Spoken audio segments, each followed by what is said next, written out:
This week in baseball plunges into the rough and tumble race in the American League East.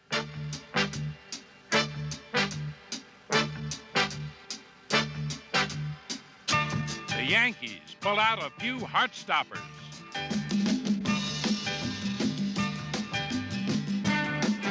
Earl Weaver pulls his Orioles out of a key game.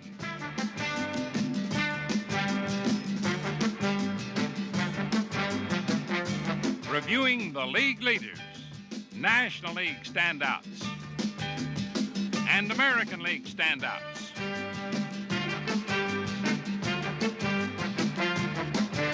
A special flashback to some of the year's outstanding oddities and entities.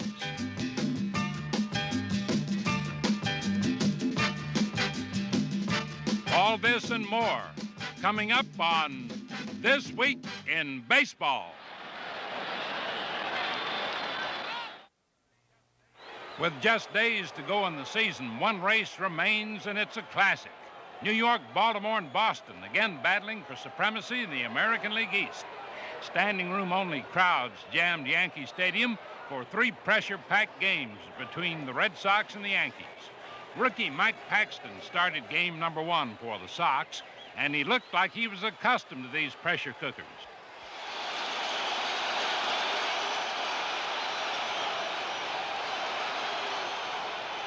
Yankee starter Ron Guidry showed early signs of nervousness. Before he had settled down and gained his control, Boston scored 2 runs. But Guidry hung tough, and so did his team. Mickey Rivers struck the big blow that put New York in front. And there it goes. It's out of here.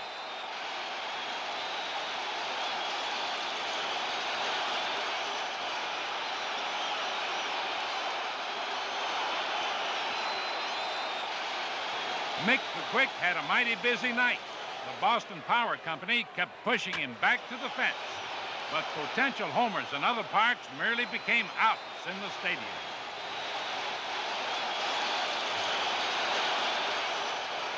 And Ron Guidry took care of the rest, allowing only 5 hits, striking out 8. That settled one game, but the pressure continued.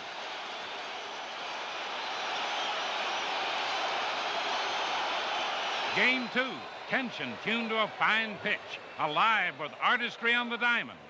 Yankee killer Reggie Cleveland going for his 8th straight win over the Yankees. Inning after inning, the New Yorkers were silenced.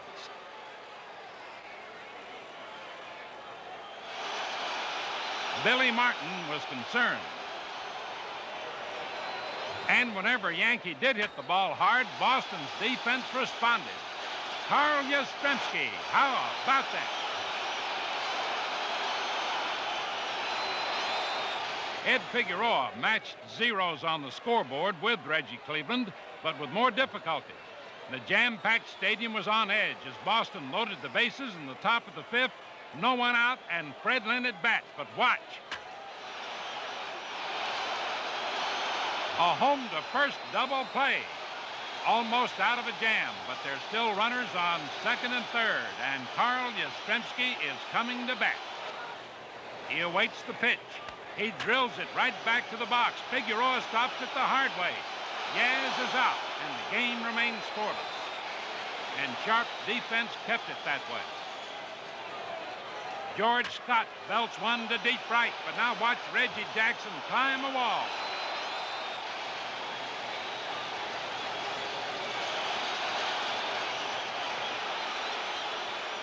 That stopped one rally, and later Reggie did it again. This time it's Bernie Carbo who's robbed.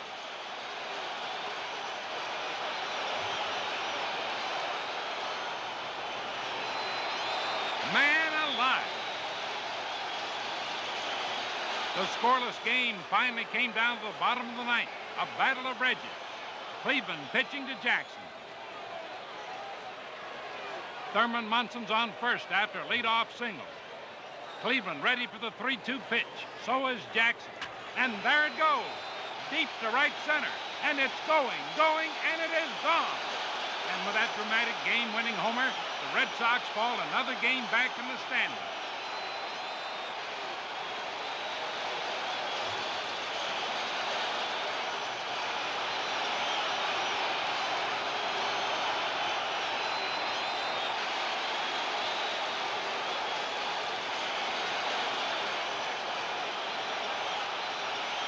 But Boston came right back in Game 3. Because of a shoulder strain, starter Mike Torres had to leave the game, and lefty Sparky Lyle was called on early. But too early this time. The Sox forgot about homers and chipped away for 6 hits in 1 inning. The last one, a 3-run triple by Denny Doyle.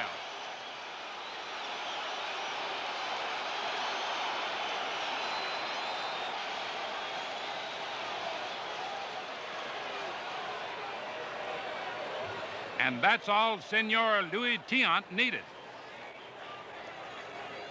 He hypnotized the Yankee hitters with twists, twirls, and tantalizing curves.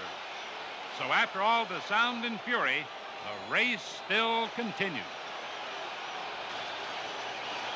The Baltimore Orioles were flying high with 7 straight wins before crashing to earth in one of the season's most bizarre incidents. With his team trailing the Toronto Blue Jays 4-0 in the 5th inning, manager Earl Weaver insisted that the tarpaulin in the left field bullpen be removed, claiming it could injure a player. Umpire Marty Springstead said it was a league policy to leave it there during rain. Weaver refused to play unless the tarp was removed. Neither umpire nor manager would budge, and incredibly, the Orioles forfeited a very important game. But the Birds weren't about to forfeit their weekend series with Boston. Jim Palmer breezed through the first game, winning 6-1. After throwing the experienced Palmer at the Red Sox, the Orioles turned around and started rookie Dennis Martinez the next day. He continued his impressive pitching with a complete 11-2 victory. The young right-hander was really buzzing, and so were Baltimore bats, putting a flock of birds on the bases and then sending them round and round.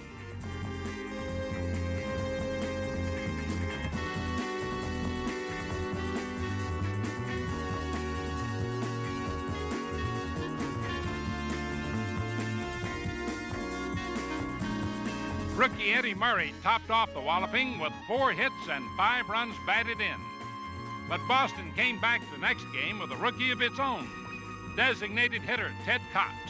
In his first Major League game, he singled in the first inning, went on to go 4 for 4, helping the Red Sox to a 10-4 win. Congratulations, son. The New York Yankees also picked up a new designated hitter, Dave Kingman. In Detroit, Kingman and company really made the Yankees look like the Bronx Bombers of old. Just watch this one disappear.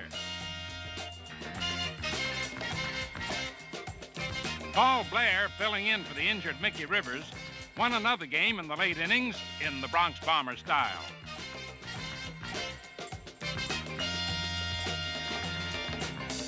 And Reggie Jackson took care of 2 more. Jackson's 5 homers in 5 days gave him 30 for the year and 100 runs batted in. New York swept Detroit to widen its first-place margin. And for serving the big hand in those Yankee victories, the Gillette Special this week goes to Reggie Jackson.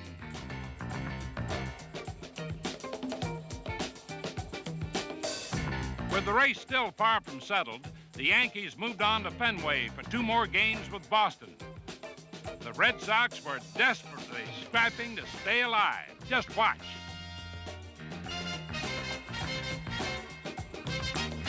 Carlton Fisk and Butch Hobson gave it all they've got. And believe it or not, Fisk caught the ball. The Boston catcher also caught the Yankee Pennant Express and slowed it down with his back.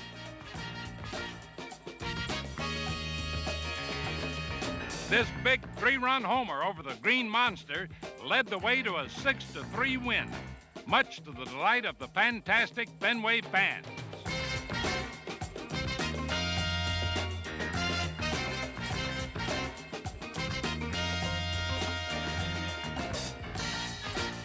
Reggie Cleveland avenged his earlier defeat and went all the way. Question is, who'll go all the way in the American League East? Who will wax? Who will wane? We may have to wait till the harvest moon in October to know the answer. Now some outstanding performances in baseball's fantastic summer of '77. First, Minnesota's Rod Carew. What a year he's had. Leading the majors in hits, runs scored, and batting average. He'll win his 6th batting title and could have the highest average in the majors since Ted Williams hit .388 back in 1957. Rod is also the first player to carry a .400 average into July since Williams did it 36 years ago. Over in the National League, Pittsburgh's Dave Parker's after his first batting title. Already he's scored 100 runs, has over 200 hits to go with his good power statistics. Speaking of power, Cincinnati's George Foster will lead the majors in both homers and RBIs.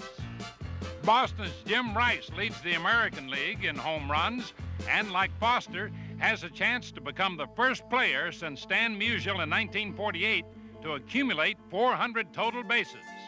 New York's Greg Nettles and California's Bobby Bonds are also in that American League home run race. That's number 35 for Nettles. And if you're wondering why they call this the year of the lively ball, just consider this. More homers have been hit this season than any other in history. Minnesota's Larry Heisel is having his best home run season, and he leads both Bobby Bonds and Jim Rice in the RBI race.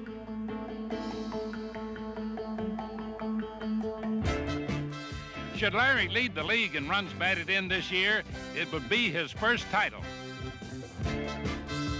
Kansas City's Fred Patek leads the American League in stolen bases, and it looks like another season of 50 or more for the Major League's smallest player.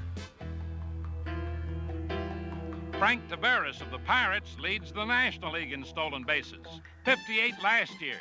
This year could hit the 70s. Despite the lively ball, certain pitchers have also been outstanding in 1977. Philadelphia's Steve Carlton is one of those, the best at picking men off base and winning ball games. Carlton was the first 20-game winner this season, leads the majors in victories. The veteran left-hander was especially tough during the Phillies' surge to the top of the National League East.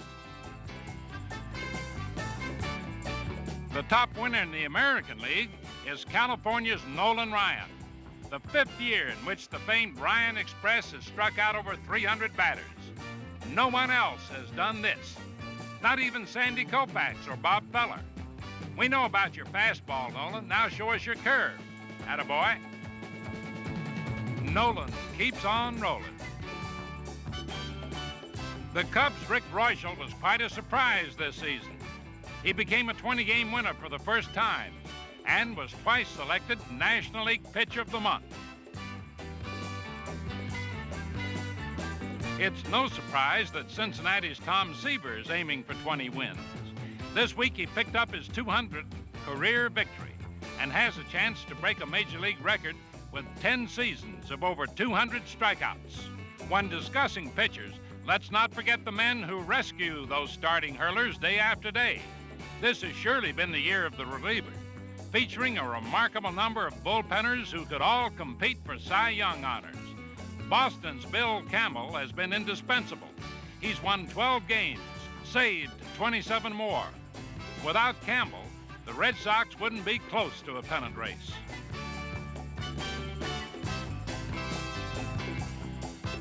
New York's Sparky Lyle has been a lifesaver, too. The Yankee ace has won 12, saved 24, and leads the American League in earned run average.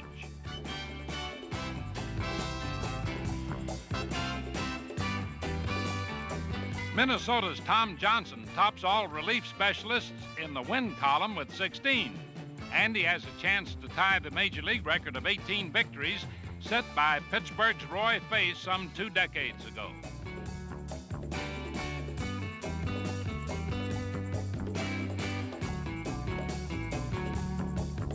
In the National League, Bruce Sutter kept the Cubs in the race until an injury forced him out of action.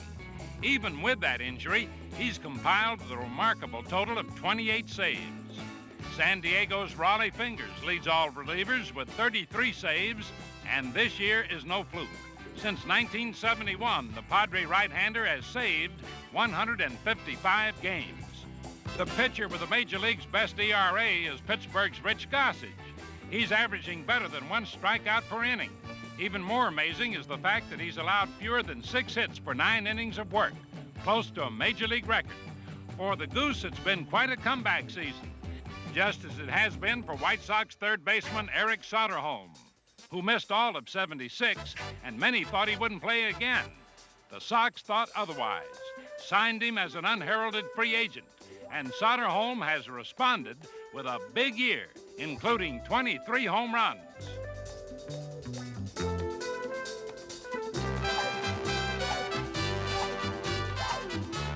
The most remarkable of all comebacks has to be Willie McCovey, a giant resurrection at the age of 39. It seemed almost certain that the slugging first baseman had passed his time. But what a time he's had this summer, with 26 home runs and over 80 runs batted in.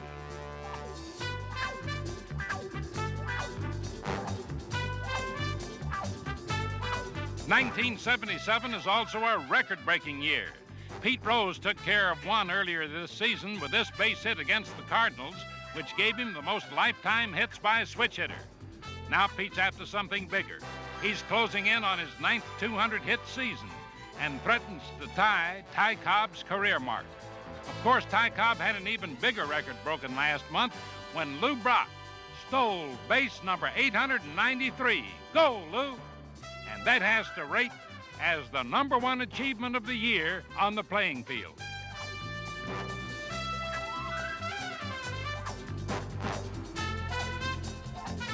And off the field, a special salute to the fans, who set a record of their own. Over 37 million filled the parks, more than any year in the history of baseball. How about that? A record that speaks for itself in the summer of '77. A season for all seasons. Yes, it's been a swinging year in baseball. But when you near the end of the season, fans start thinking about baseball's special awards. And we'd like to look back and present a few of our own for events that may not have gotten all the headlines. For example, Lou Brock made history on the bases, but for this, we award him the best dance, when you haven't got a chance. Stay with him, Lou. Best way to pitch to the league's leading hitter goes to Pedro Barbon. Super blooper. Most spectacular swing to Lou Piniella.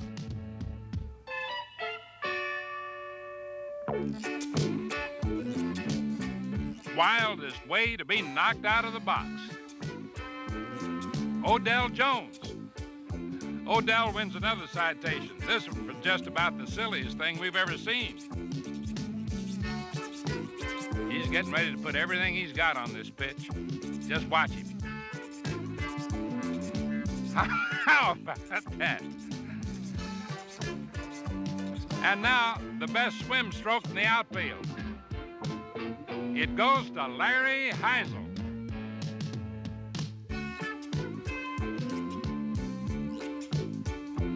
And Carl Yastrzemski takes honors as the player least attached to his glove.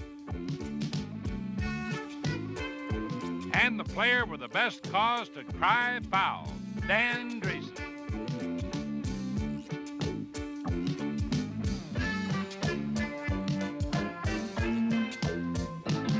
And now, presenting the award to the ball girl most anxious to play the game. Sorry, ma'am, only 9 men to a team.